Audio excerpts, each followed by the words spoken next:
आमदार अपात्रता प्रकरणाचा निकाल म्हणजे केंद्रातून स्क्रिप्ट तयार करून आली होती, ती वाचण्याचे काम विधानसभा अध्यक्षांनी केले. या निर्णयाचा आम्ही जाहीर निषेध करत आहोत, असे काँग्रेसचे प्रदेशाध्यक्ष नाना पटोले यांनी पत्रकारांना सांगितले. आमदार अपात्रता निकालानंतर शिवसेनेचे प्रतोद आमदार भरत गोगावले यांचे मतदारसंघात जोरदार आगमन झाले. त्यांच्यावर होतोय अभिनंदनाचा वर्षाव. पत्रकारांशी बोलताना गोगावले म्हणाले, उभाटा गटाचे उर्वरित आमदार देखील अपात्र करण्यासाठी आपण प्रयत्न करणार आहोत.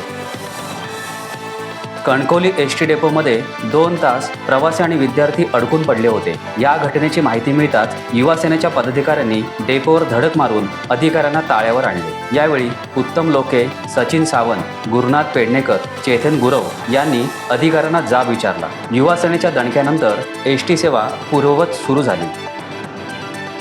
विधानसभा अध्यक्ष राहुल नार्वेकर यांनी आमदार अपात्रता प्रकरणाचा निकाल घोषित केल्यानंतर खोपोलीमध्ये शिवसेना गटाने फटाके फोडून आणि पेढे वाटून जल्लोष साजरा केला. कार्यकर्त्यांनी जल्लोषात घोषणाबाजी देखील केली. विधानसभा अध्यक्ष राहुल नार्वेकर यांनी आमदार अपात्रता प्रकरणाचा निकाल जाहीर केल्यानंतर रोह्यात ठाकरे गटाने निषेध आंदोलन केले. हा निकाल पक्षपाती करणारा आहे, असा आरोप कार्यकर्त्यांनी केला. आमदार अपात्रता प्रकरणाच्या निकालानंतर अलिबाग भाजप कार्यालयासमोरच शिवसैनिकांनी काळे झेंडे दाखवत निदर्शने केली. ठाकरे गटाचे जिल्हाप्रमुख सुरेंद्र म्हात्रे यांच्या नेतृत्वाखाली कार्यकर्त्यांनी निषेधाच्या जोरदार घोषणा दिल्या. या निकालाविरोधात ठाकरे गटाच्या कार्यकर्त्यांनी तीव्र प्रतिक्रिया व्यक्त केल्या. टाइम्स डिजिटल न्यूज चॅनलच्या दणक्यानंतर आमदार भरत गोगावले यांच्या सूचनेनुसार बांधकाम विभागाच्या अधिकाऱ्यांनी दादली पुलावर जाऊन पाहणी केली. नवीन जागेवर पूल उभारण्यात यावा यासाठी ग्रामस्थांनी केली होती मागणी. आता वर्षभरात दादली पुलाचा विषय मार्गी लागेल, त्यामुळे जनतेने समाधान व्यक्त केले. मालवणच्या तोंडवली भागात उभारण्यात आलेले वाळूचे 8 रॅम्प मालवण पोलिसांनी केले उद्ध्वस्त. वाळूची उपसा करणाऱ्या 5 परप्रांतीय कामगारांना घेतले ताब्यात. प्रवीण निरीक्षक प्रवीण कोल्हे यांच्या मार्गदर्शनाखाली करण्यात आली कारवाई.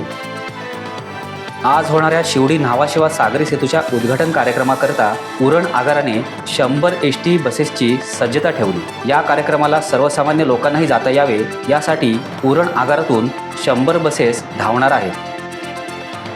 गोवा उपपीठ शिवमंदिरात नवसाची पालखी सोहळा उत्साहात साजरा झाला. जगद्गुरू रामानंदाचार्य श्री स्वामी नरेंद्राचार्यजी महाराज दक्षिण पीठ नाणीजधाम उपपीठ गोवा यांच्या भक्त सेवा मंडळातर्फे हा उत्सव जल्लोषात साजरा करण्यात आला.